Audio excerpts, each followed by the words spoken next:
in just a moment, as soon as we hit 12 o'clock noon, and we will be starting pretty quickly. So we're just going to wait for a few more people to arrive, and we should be online.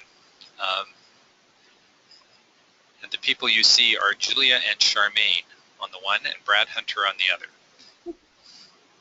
I'm in Regina, they're in Saskatoon. So, the joys of modern technology.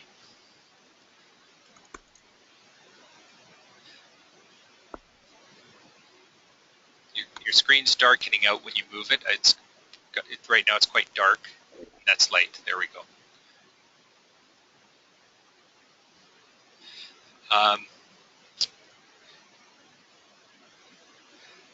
Now, Julia, perhaps you can explain when we get started about how to ask a question if people have questions. There's a way for you to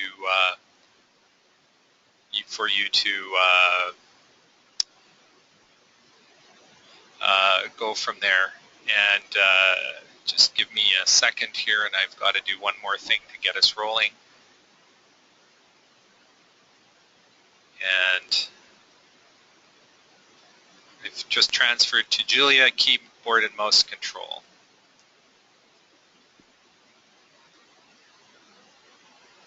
And Julia is the presenter now.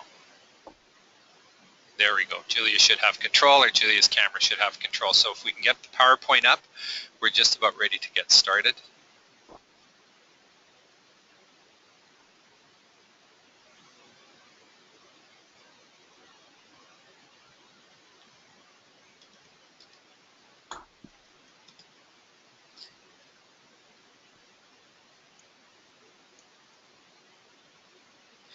It's 12 o'clock, and I'd like to welcome everyone here to our first webcast or web training that we've done with GoToWebinar, which is an interesting program. We are in the process of working out some bugs along the way, so my apologies if a few things appear to be a little shaky, but we'll do our best to make sure that everyone can see. I can see we've got our PowerPoint up, and all we need to do now is put it fully active, and we'll be ready to roll.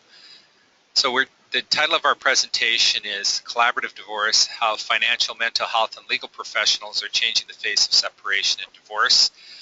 Myself and Charmaine Panko are going to be the lawyers in this presentation, and we're very lucky to have Audrey Gordon to give us some information about the role of mental health professionals, and Wendy Johnson about the role of financial professionals in this area. So if we could go to our next slide, and we will, and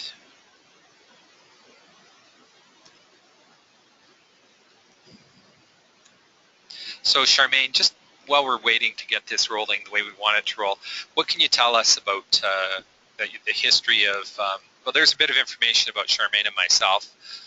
We've both been active in the collaborative movement. I can date mine back to the time that we started collaborative practice in 2001 in Regina. And Charmaine, I think right from even before you got your call to the bar, is that fair? You've been interested. Yeah, while I was still an articling student, it was something that I was drawn to, and so I've been a collaborative lawyer before I became a collaborative lawyer. And it was quite a change and a transformation for me to move from being an active litigator to being somebody who was we've lost again our poll.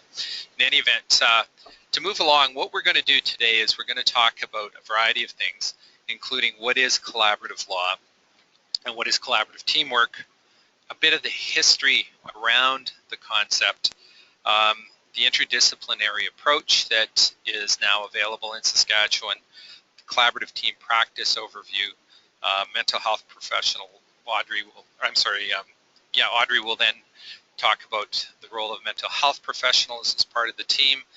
Wendy will talk about the financial specialists, and then we will talk about how to bring this together. There's a number of questions about how this should happen. So, and if we could move to our next slide, having a bit of There we go. We talk about, there's the War of the Roses. We won't play the video, but you will be able to upload the copy of this presentation in a PDF format. If you remember the War of the Roses, it is the divorce from hell. I'm not even sure if they both survive it, but they're both out to win the divorce.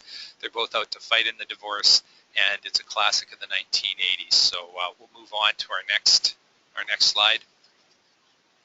And I just want to say that I don't know if you noticed, Brad, recently on Yahoo News feed there was there's War of the Roses isn't just a movie from the 1980s, but most recently there was a gentleman who decided to literally give half of all of his property to his ex-wife. So if anybody's interested in watching something even more current than the War of the Roses and based on real life, you can do a search on Yahoo News. So where we're going to go from here is we're going to talk about the basics of collaborative practice. Charmaine, why don't you lead us through this? So what we're trying to provide for you on the PowerPoint is just some terms and a few things for you to reference after the fact. We want to engage you in a conversation around collaborative law and what it means and why we're so passionate about it, and in particular why we're so excited about interdisciplinary practice. So collaborative practice is, first of all, if you have a file where parties are in dispute and they voluntarily want to enter into an agreement where they're going to try to work out the issues together without getting a third party to tell them what to do, that's the starting point. So it is voluntary. This is a term that we like to think reflects actually what happens. So people are entering into a process where they're going to work together. They're going to be collaborative. So they're going to voluntarily provide information that's relevant, and not relevant from a legal perspective, but relevant from the party's perspective, what it is that they need to talk about, what's important to them in order to get to a resolution. It is an interest-based process, so rather than standing on parties' legal rights, we talk about what's important to them from an interests and needs perspective.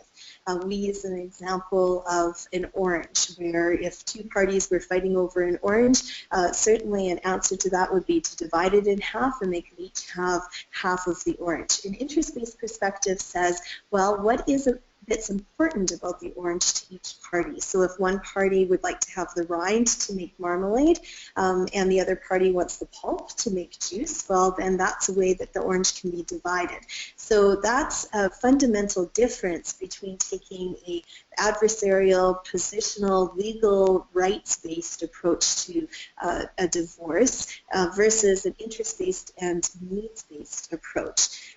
One of the fundamental pieces of a collaborative law file is that the parties are signing a contract where they're agreeing that they are not going to go to court, and that if they were to find themselves in a situation where they had to go to court, they would actually have to get new legal counsel.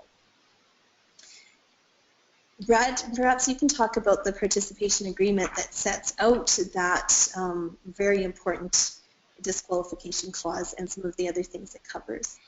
So part of what the collaborative process was when it was first established, and by the way, it was established in 2 different locations, we'll talk about that in a bit, was that the only role that the lawyer and then later all professionals would take would be for the purpose of doing the negotiation through the collaborative process.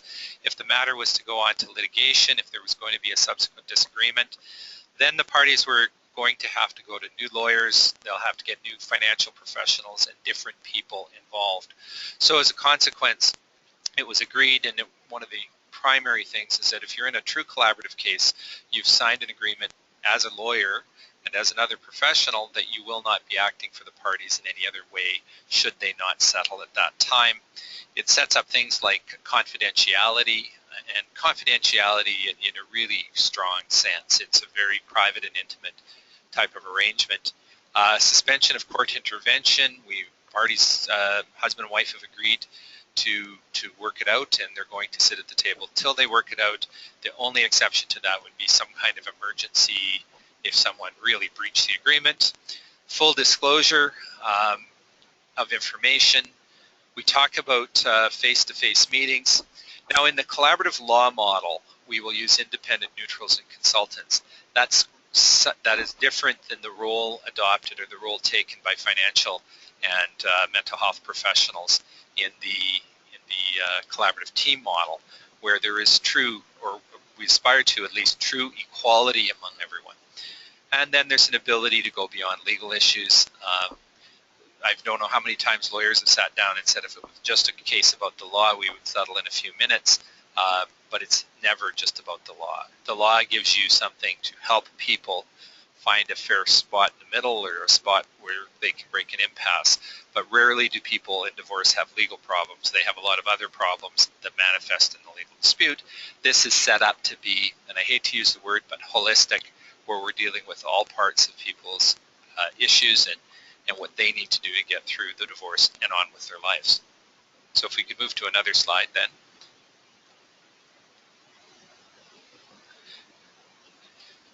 There we go. There's a picture of Stu. I'll turn it over to you, Charmaine. Well, as Brad mentioned, collaborative practice originated from a couple of different sources, but who we refer to really as the founder of the movement is Mr. Stu Webb. Now, Stu was a practicing family law lawyer for many years, I think 25 years or longer, and one morning literally woke up and said, you know, I just don't want to do this anymore. It's not, practice isn't fun for me anymore, and it's not getting a result for my clients that are satisfactory for them, and that's being the litigation model. So Stu is just one sole practitioner, wrote a letter to the court saying he wasn't going to go to court anymore and instead was going to seek out other like-minded practitioners to enter into an agreement with their clients where they were committed to settlement and that they simply wouldn't go to court, and hence collaborative practice was born.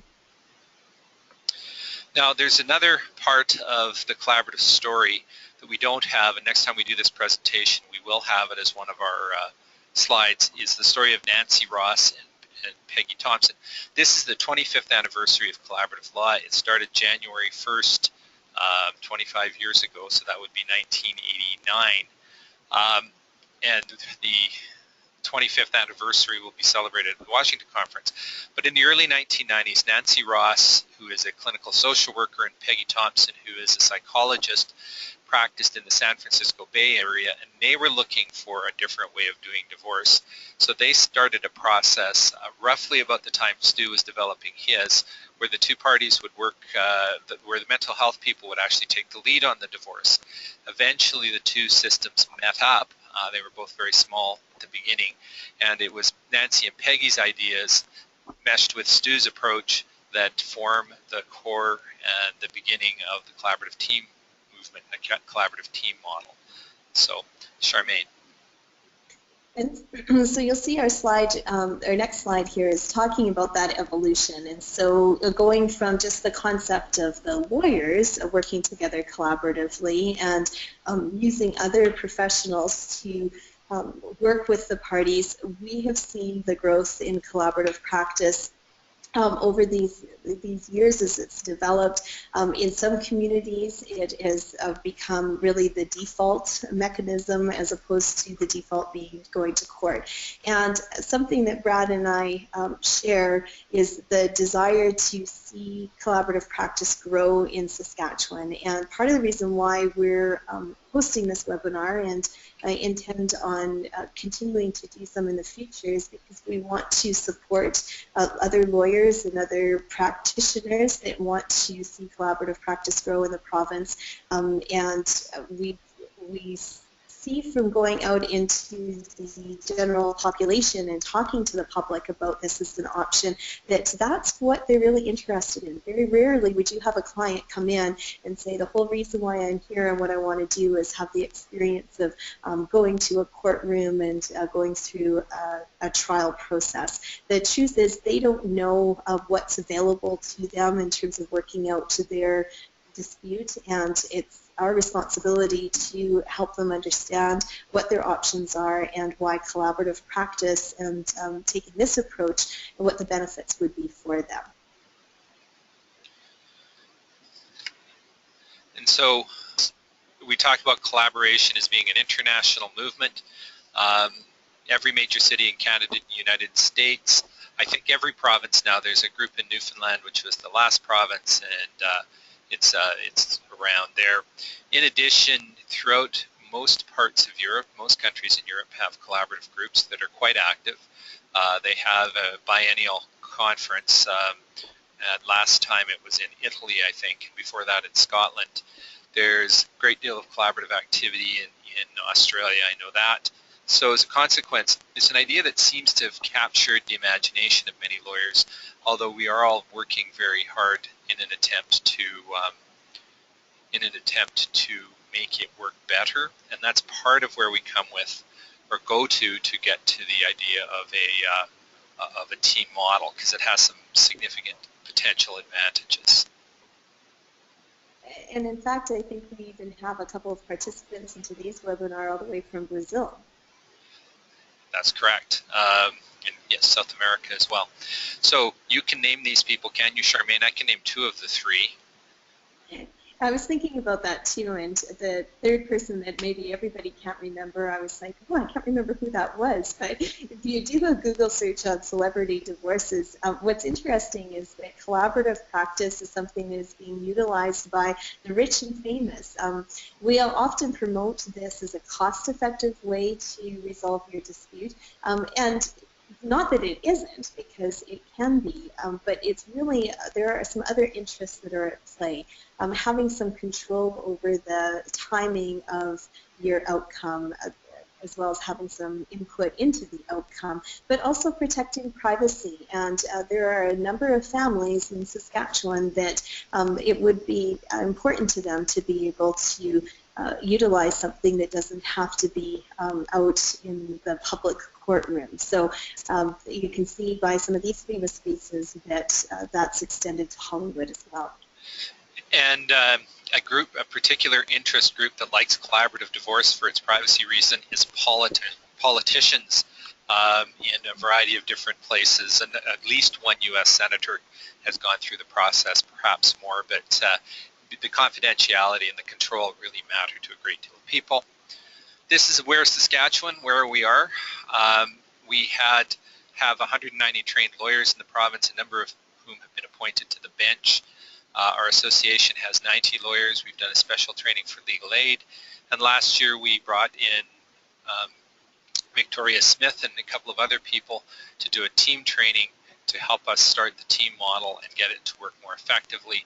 Our hope is to bring them back over the next few months to do a training in Regina. The last one was in Saskatoon, and we'll talk more about that at the end. But that was the first time. There's been a lot of informal association with other professionals and attempts to do teamwork. That was the first time we came forward with an actual organized plan based on a model out of Toronto where they've been highly successful. And from my personal experience in working with other professionals in a collaborative model, the richness that's added to the experience and the durability of the outcome, it makes it such that it's hard for me to imagine going back and doing this in any other way. Something that I think is often forgotten in any kind of negotiation process with families is that once they get their agreement in place, or if you were litigating, once they get their court order, they still have to figure out some way to implement their decisions or what they've been told to do. And collaborative practice in this team model, where you have other professionals that are involved, they're not involved just in the negotiation, but they're involved in helping to set a foundation for the long term for the families. So if we could move to our next slide, there's the breakup. Again, if you want to watch this one, if you haven't seen one movie, you've probably seen the other, and if you've seen them both, they have that recurrent theme of people getting increasingly nastier over the divorce. And as a divorce lawyer, I don't view them to be comedies because they're too close to the reality in some situations. We had a case in our office where the husband actually, by the time the police showed up, he had dug a moat around the house, had three of the four trenches dug, and he was about to cut off the front of the house before the police showed up. So yes, things like this do happen. So if we could move on to our next slide. Yeah, of course, not everybody's that high conflict, and we don't want to leave you with the impression that collaborative practice is only for the high conflict. In fact, there'd be some people who would suggest that collaborative practice it has some challenges for high conflict personalities. We agree with that, and that is why having a mental health professional as part of your team would be absolutely crucial. So what exactly is the interdisciplinary approach that we're talking about? Well, this is where there's the group of professionals. We all have our various different specializations, and we're working together with the same objective, and that's to support the process and the families. It's way different than in the litigation model where each party has a professional or an expert that they might engage to support their position, and that's where you end up with the war of the experts through that process. Here there's no war of the experts. Instead, everybody's has the same objective, the same goal, working together for the best interests of the clients. And you see this circle diagram. The dark circle indicates a collaborative law model, and in the team model, it's everyone participates equally. Mental health professionals and financial professionals and lawyers are all involved in every case, and it's not a kind of a pick and choose. Well, let's bring in a mental health professional or not. They're very important to get people involved early and start it off that way. So if we can move on to the next slide. For today's chuckle, when the divorce turns ugly, we will want to avoid that. Yes, and so when we move on to the next slide, it will show that we all have different roles, and this is from the lawyer's perspective, and we will soon have Audrey talking about the role of the mental health profession from her perspective. We have expertise in the legal process. We have expertise in negotiation skills, how to structure things, how to put matters away, what issues need to be covered, disclosure issues, those kinds of things. We have our very particular role. Charmaine, why don't you talk about the financial and mental health roles? And as Brad pointed out, we do have two guests with us today that will speak specifically about their roles. But we can share what our experience has been in working with those mental health professionals. So having a financial advisor, a financial neutral involved in the process brings their expertise in all of the money matters that are part of a separation and divorce. So how best to separate the assets, not only so that you have a proper outcome right now in the moment, but what would that look like in the future?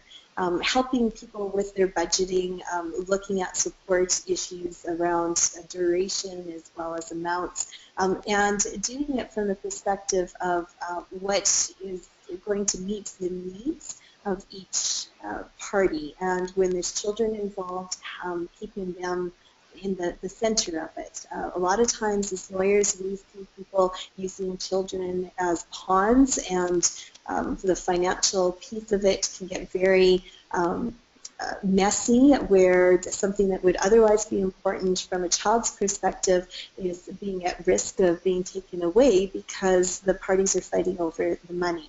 So a financial neutral can help the parties really focus as to what's important around the children and meeting those needs. The mental health professional, of course, is helping to provide perspective for the parties in how they're communicating and what's going on with them, what they need to do to cope, work through their issues and their challenges. And one thing that I especially appreciate as a lawyer and having a mental health professional assist is that that's something that I don't have to get involved in. So many times our clients are really struggling in this area, and let's face it, not only are we not great in our math skills, but when it comes to some of that emotional intelligence, that was not a class most of us took in law school. And just on the mental health question is, I think lawyers often are giving mental health advice that is rather dubious, to be polite, or often if we're not coordinated, the advice from the financial advisor is different than the advice from the lawyer who has different priorities from the mental health professional advising a client. So they're getting advice from three different sources, and they can quite often be contradictory. So remaining balanced, we're going to move through the next couple of slides quite quickly because I think our guests can do, or not our guests, our fellow organizers can do a better job of explaining their roles. we want to remain balanced, be aware of cases in high conflict situations. We've got to try to work to maintain balance, and we, in a collaborative model, work very hard to empower those who need to be empowered and to bring down the power of those who are already empowered. So if we can move to our next slide. Maybe we'll just move over this one. We may come back to it afterwards. We'll move over and now turn over presentation to Audrey Gordon to tell us about the role of the mental health professional. So Audrey, you're on. And just before Audrey starts, Julia will explain how, if you want to answer some or ask some questions as we go along, how you can do that. So on your control panel on the right-hand side of your screen there is an option to ask questions. If that does not appear in your control panel, up in the top where it says View, you can choose to put it there. Another place where you can talk to us or ask questions is the chat. And just if you want to go out to everybody, that's okay, but it is an option for you to send it to the organizers and panelists only. And we will try to do our best to answer the questions that we have time for. Another thing I'd like to mention is the handouts. There are 2 handouts available for this training, and that is under the handouts section. They're in PDF format, and you will be able to download them directly from your control panel. So now I'll hand it back to Charmaine. And it's my pleasure to actually introduce Audrey to you. She's a registered psychologist practicing in Saskatchewan for a number of years, and in addition to providing adult counseling, she also delivers training workshops. So she's been willing to give of her time here today, and so I'm going to turn it over to her, and go ahead, Audrey.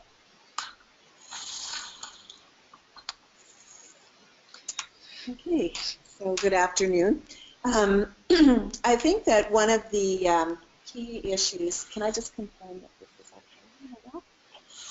One of the key issues that is typically asked is what's the difference between participating in the collaborative process as in a divorce coach role compared to perhaps what would be considered more of a traditional role as a therapist. And I think the way that this description is a very good depiction of that. If you're going to a therapist, you're going with, you could say, your baggage or whatever the issues are that are causing you distress. And the role of a clinician in that position is to really look at what is the source of distress, where did it start, how is it being reinforced, what are the skills and strategies they might be able to benefit from in terms of dealing with that distress. In a divorce coach role, you're not taking a therapy role. What you're really doing is basically trying to identify what are the resentments, the baggage, the past issues that are now negatively impacting the ability of this couple to problem solve, to compromise, to negotiate, to come to some sorts of solutions. So your focus isn't on the past distress, the past baggage that both parties bring to the process, but rather to, as Charmaine talked about, really try to get a better understanding of what are their interests, what are the things that they're focusing on, what do they need to help them overcome the problems that are derailing the process, so to speak, and to minimize the degree of the degree to which the couples focus instead on long past resentments that block them from moving forward. So a key part of that is to assist them in learning how can they develop better approaches to manage hurt and pain and negative impacts and so forth that have blocked their ability to problem solve and compromise and negotiate. So that's a key aspect of the differences between the two groups.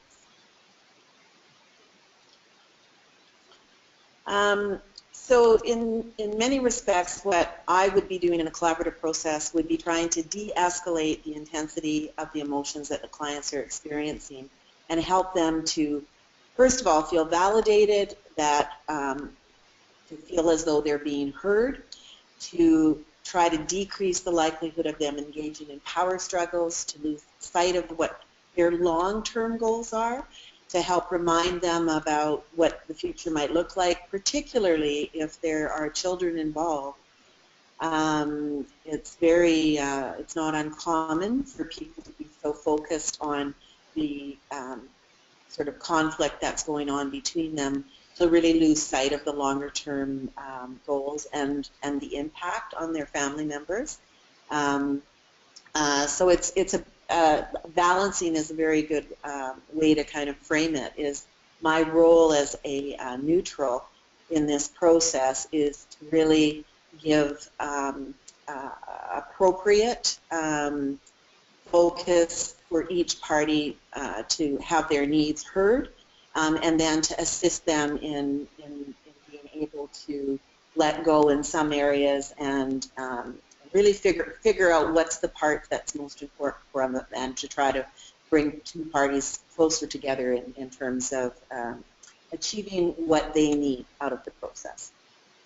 Another role that that is sort of, I guess, a de facto part of this process is the lawyers themselves may at times become frustrated with their clients, and maybe part of that frustration on the lawyer's part, or not certain how best to manage the client, comes from maybe not having an understanding of the emotional intensity that one party may be experiencing.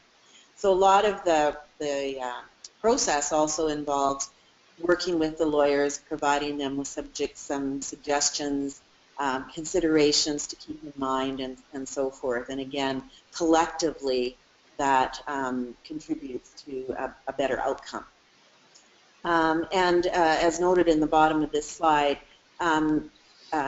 we can also engage, for example, child specialists if need be, where they take a role very much of being the voice of the children. In terms of the model, there's actually the first slide that's up there is called the single coach model, and what you see is that the mental health professional takes on a neutral role, so they're representing the interests of both parties. And the second model is the dual coach model, where it's possible to have two mental health professionals involved, sort of aligned more specifically with one client. Personally, I've only participated in the single coach model. I found that worked pretty well for me. I was able to easily be a neutral between the two, and I think there was some advantages in really having a good understanding and having a connection with both clients. I think in the literature there's a bit of controversy, is one better than the other, but I know Victoria Smith, is that correct? Mm-hmm. Victoria Smith's group out of Toronto, and she's done lots of presentations and writings and so forth, and she advocates for the single coach model. So in terms of wrapping up, the key focus is to assist clients in coming to solutions that have more lasting power. So when I'm working with a client, I'm always talking to them in a solution-oriented way, not just let's get through this and then everything will be okay, but rather what's going to give us the best outcome in you being able to perhaps co-parent if there's still children involved. And even sometimes with older children, you're still going to be attending graduations and weddings, and there's going to be grandchildren. So a lot of focus on coming to enduring solutions that both parties can live with and feel reasonable about. I think that the process can also assist in making the process of divorce somewhat less painful, and also a significant goal is to decrease the length of time that it takes to go through the process. The longer the process endures, often the greater the pain. So, so those two elements are important to keep in mind. And a very, very important one is assisting both parties to have maintained dignity through the process. So that again goes back to interest-based. Their individual idiosyncratic differences and interests are always at the forefront, and doing our best to validate those and not allowing one party to feel bulldozed over. So that results in hopefully both parties coming through the process having maintained dignity. So thank you very much. I will now pass it over to Wendy. And thanks very much for that, Audrey. And we'll maybe have a few questions at the end if we have some time available. And now we have Wendy coming up to give her perspective on the role of the financial professional in a collaborative team divorce. So Wendy, why don't you introduce yourself and what you do, and then go from there. Thanks, Brad. Thanks for the opportunity to talk about what I'm doing. 3.5 years ago, I began a company called Next Step Financial Solutions because over the course of my 30-plus years of providing financial services, I saw that there was a gap and that people who were going through crisis, be it divorce or financial trauma, they needed help. So that's what I do. I definitely see now as much as ever that financial issues can be a major cause of family stress and family breakdown. I'm not going to put myself out here today as an expert. I'm a generalist. If you were to give me a title, I'd probably be called a financial planner. And I want to make a very strong point that I would be most willing, actually ethically wanting, to refer to my colleagues in the financial services industry, such as accountants, tax specialists, forensic accountants, business evaluators, investment specialists, mortgage brokers. All of those people can have a valid role helping clients going through financial stress. So my talk today is going to be from the base of a financial service professional who deals with financial planning. Last point, I've taken training as a certified divorce financial analyst, and I'm also a certified financial planner. So you can see some of the things I've done in the last point. I wanted to give, in this part of the presentation, some ideas and ways that a financial professional can help both the mental health and the legal professionals in collaborative law. We all know, we've been there. Our families have conflict, we have conflict, and sometimes that's unresolved and it escalates. I'll talk to that. Some people choose to separate, some may choose to reconcile, then divorce. And I've got a special little subset that I'd like to talk about, which is post-divorce help. So this is my passion. I feel that using a collaborative approach and using the skills of professionals such as mental health professionals, Audrey, and the other people who are trained interdisciplinary in collaborative law, and the family law lawyers works, and it's a good thing. It's effective. So the first stage that I mentioned was when conflict is escalating. Every time the interdisciplinary team gets together, we use an interest-based approach. Now, Charmaine talked to that regarding the orange debate, where really, a common thing would be to just cut the orange in half. In regards to financial advice, I've done a fair bit of training and use money personalities as a way to get to interests. We can all know that we've seen savers, we've seen spenders, and they tend to sort of connect, and they tend to marry each other or be in relationship. Also, the entrepreneur, oddly enough, will be in relationship with the security seeker. So you can see, just from your gut, that there's going to be conflict. to further exacerbate that conflict, there's also core beliefs and things we're taught in our family of origin that give us very, very strong basis for making decisions.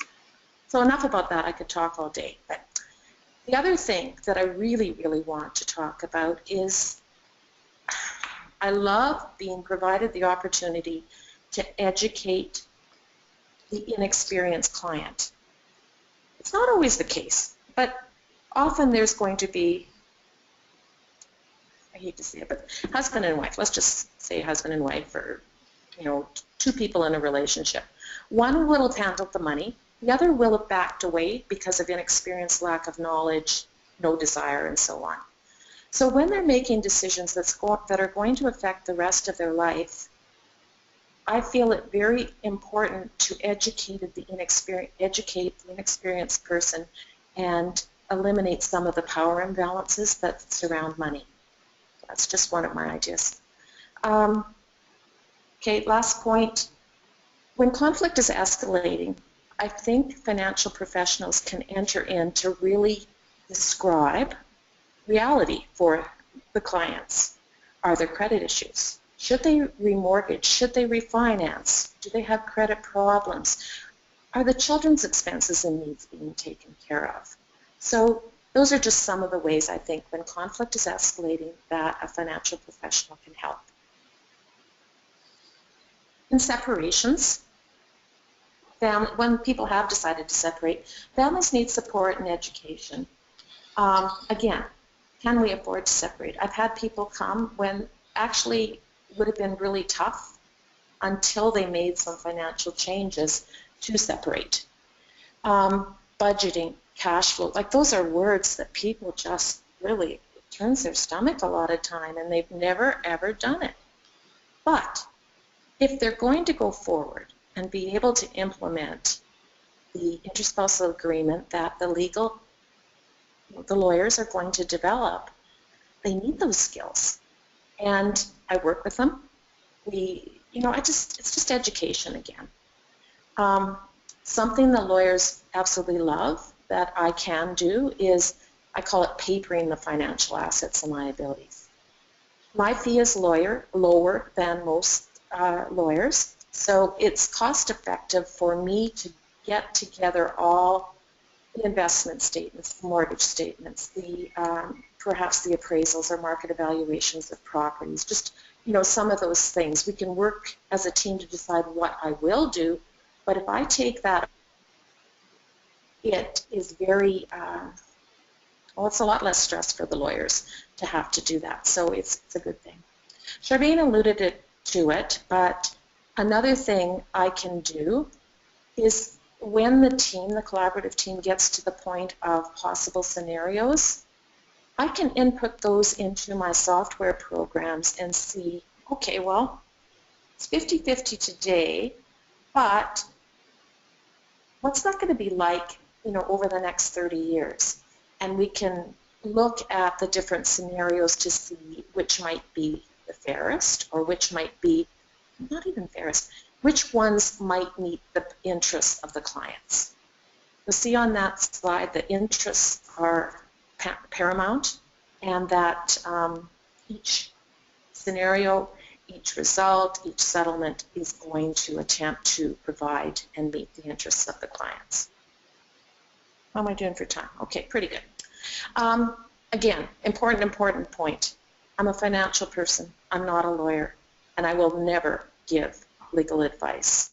It's absolutely critical that the family has skilled family law advice, and actually it must be done according to Saskatchewan law.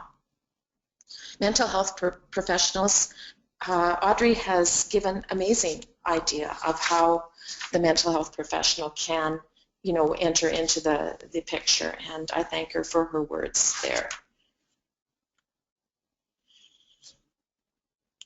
In divorce, the second bullet, both are important, but I'll just read. I feel that a skilled collaborative team of professionals will and can assist the family in learning how to constructively deal with conflict. Personal note, I was never taught how to deal with conflict. Life teaches you those skills. But if you have the opportunity at the most stressful time of your life to have a team working with you and for you in this regard, there is a very strong possibility that you will develop healthy communication skills. That's our hope, at least. Post-divorce, I feel the financial professionals, be they myself or the other team financial people that you could call on, are very, very important in implementing the agreement, court order, along with reviews and revisions to that agreement. I talked about the support, the implementation, and the education of the client that is a little less knowledgeable about financial affairs. There could be a large settlement. The implementation and the investment of those funds with their investment advisor is critical. They may want to deal with an alternate person, and if that person is collaboratively trained, all the better. They may want a second opinion. The little picky little details like closing the accounts, making sure all the joint accounts are closed, the joint debt is closed, that the applications for Canada Pension Plan are made, the aligning the payments to their pay periods. Things like that will just help the couple ensure success and that they can go forward with confidence.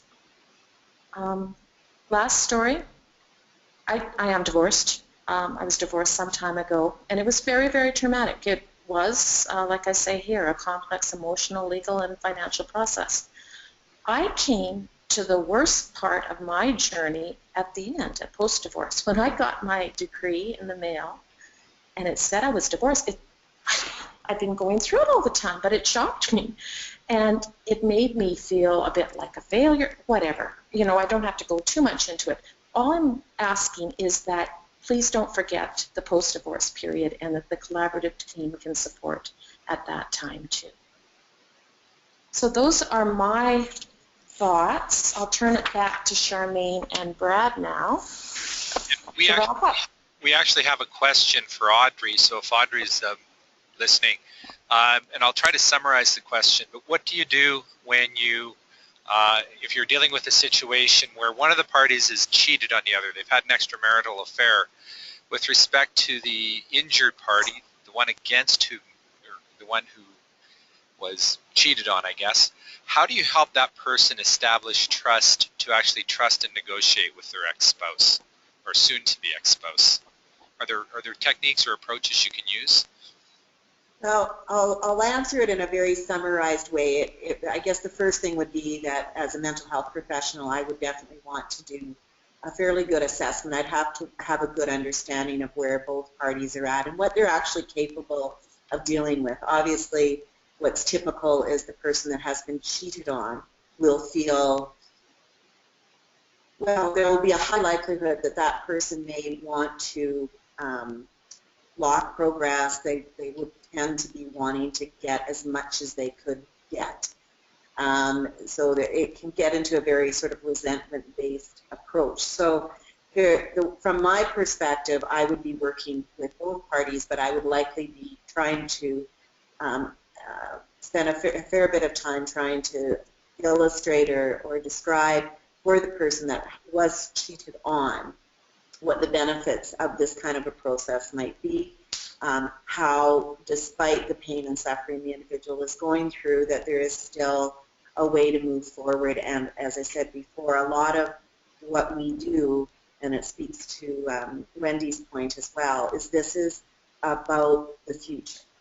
This isn't just about what just happened or what happened before that got you to this point, but it's very future oriented, so bringing that into light.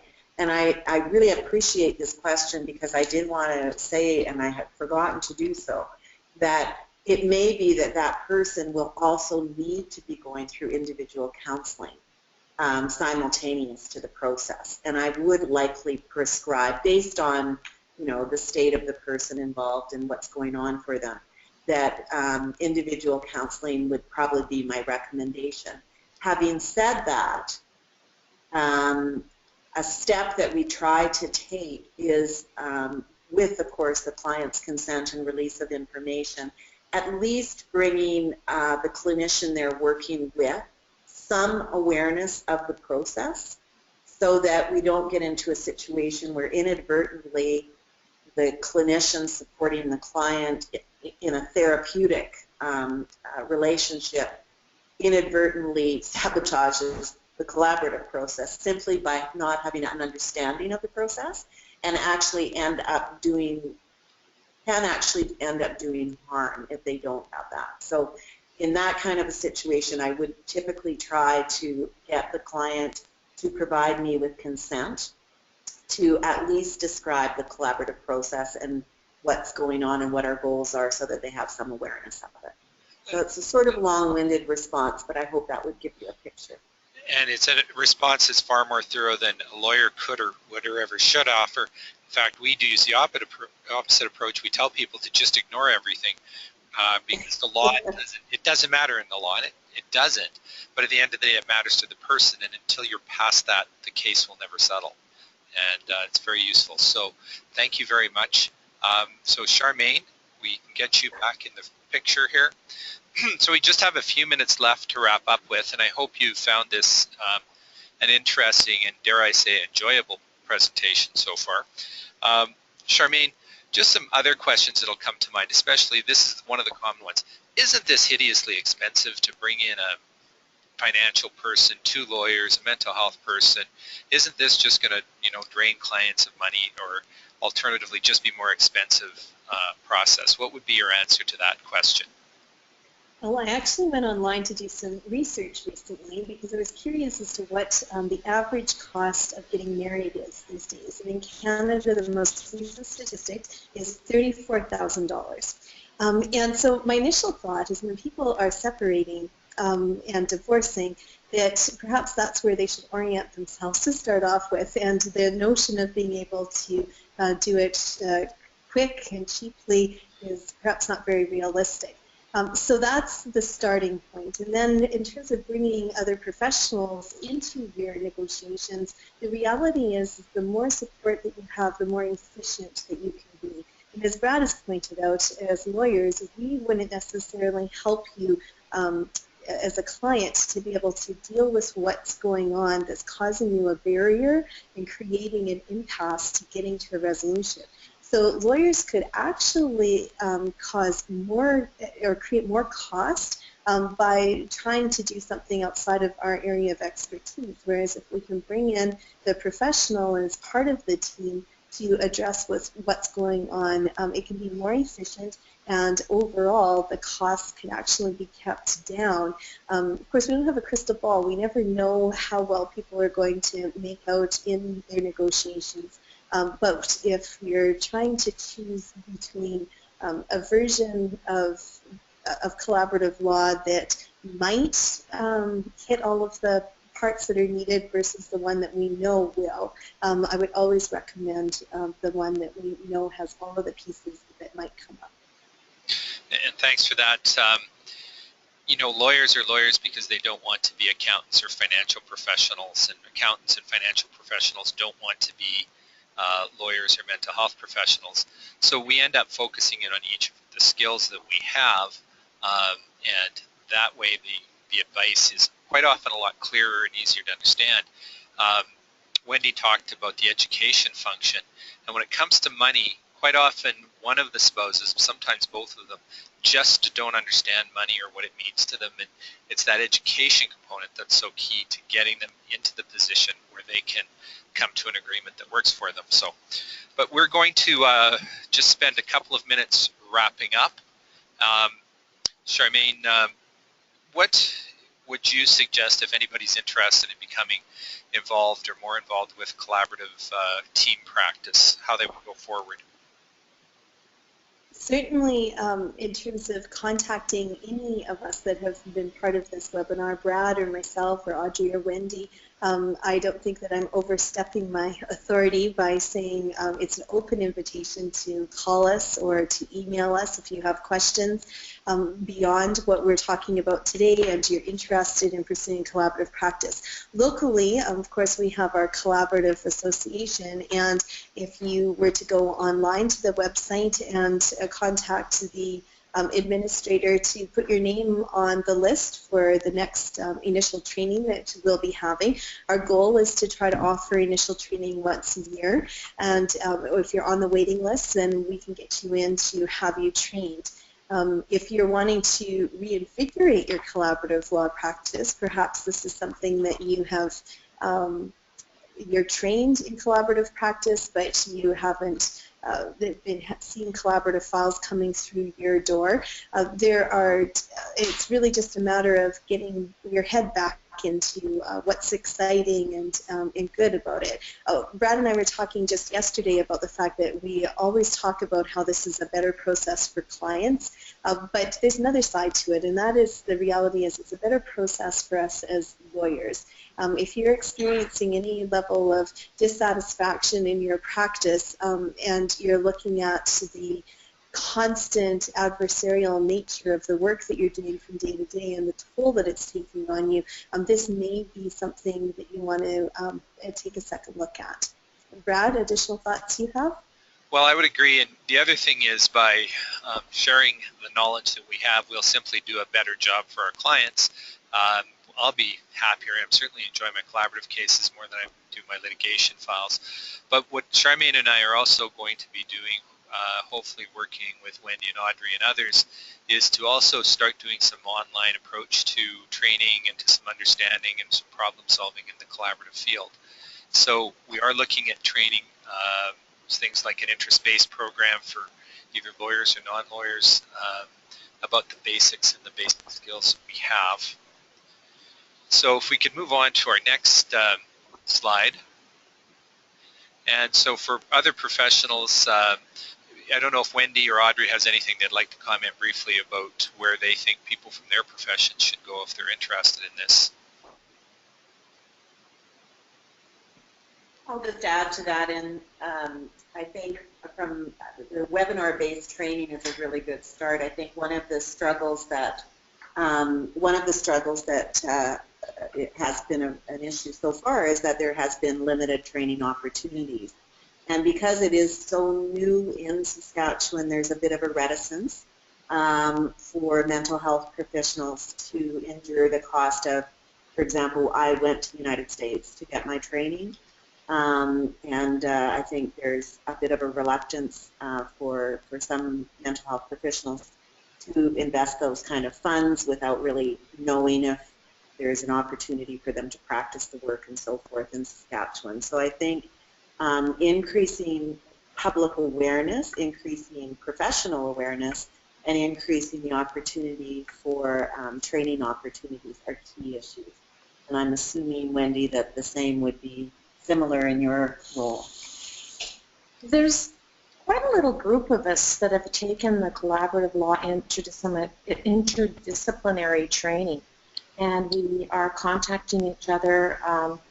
Any further training. We also have a group of professionals that meets monthly for lunch in Saskatoon to share ideas and grow the practice. And we are starting sort of role play groups where we can get to know each other a little bit better and work and build our skills in collaborative practice. So it's up to us, really. If we want to make this work, if we want to help our clients, it's up to us to contact each other and move it forward, in my opinion. So Go ahead, Charmaine. I was just going to speak to the next slide in terms of our plans here for the future is that our mission statement is to provide education, promote, and support collaborative practice throughout the province. And so our plan is to start with a series of webinar training sessions that will begin this fall. We will be sending an electronic survey to all the participants today, and we encourage you and actually ask that you complete those so you can give us some feedback on how this first trial webinar went and what future sessions that you might be interested in participating in. So we're about to run out of time, so I'd like to thank everyone for attending our session, and we hope we got you some information. I would invite you to download the handouts. One of them is a copy of the PowerPoint presentation. The other one is a contact information for all of us. So thank you very much for your kind attention over the last 60 minutes, and we hope to see some of you again, or you get to see us, I guess, in the next few months, because it's an important part. So thank you, everyone, and thanks to all of the participants.